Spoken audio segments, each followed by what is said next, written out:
Hi mga bes! So ayan na nga mga bes, gumala na naman ang bisyo nyo. This time sa Nagoya, Japan ako pumunta. At syempre, bumisita din kami sa Shitori Garden. Ang sabi nga nila, super peaceful daw. At mga bes, totoo nga, sobrang tahimik. Parang bawal ka tumawa. Syempre ako, nagbe-video, ang ingay, ang daldal ko. Grabe mga best, sobrang peaceful dito.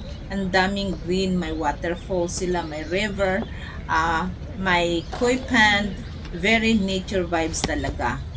Pero mga best, wala akong nakita kahit isang frog friends. Sayang. Single pa naman ako. Char. Pero wait mga best, hindi lang garden ang maganda dito. Meron din silang traditional Japanese style restaurant mga best. Napaka-cool tingnan ang bubong.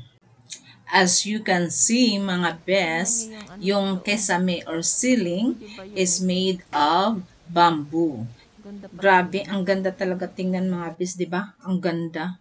So, ang ginagawa nila mga best, para hindi mabasa yung bamboo, nilagyan nila nung plastic na yero, yung clear, nilagyan nila. So, kaya hindi nga naman mabasa yung bamboo. O, di ba ang galing? Siguro, pag magkabahay ako, gagawin ko to. Simple but elegant.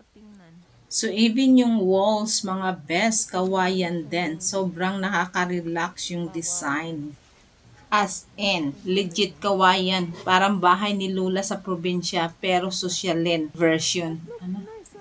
Simple, pero elegant tingnan. Parang ikaw, best. Charot. Pero seriously, ang galing ng ano nila, no? Yung pagka-design nila. Kita mo talaga yung traditional touch. Kaya kung hanap mo ay peace of mind, so punta ka na dito. Ito yung lugar na perfect para sa'yo. Pwede kang uminom ng tea habang tumitingin sa garden at pwede ka ring mag-emote. Kung iniwan ka ng jowa, charot. Perfect spot to best. Dito ka na lang iiyak, surrounded by nature, pero walang makakarinig sa'yo. Seriously mga besh, ang ganda talaga dito. Traditional Japanese style, very relaxing.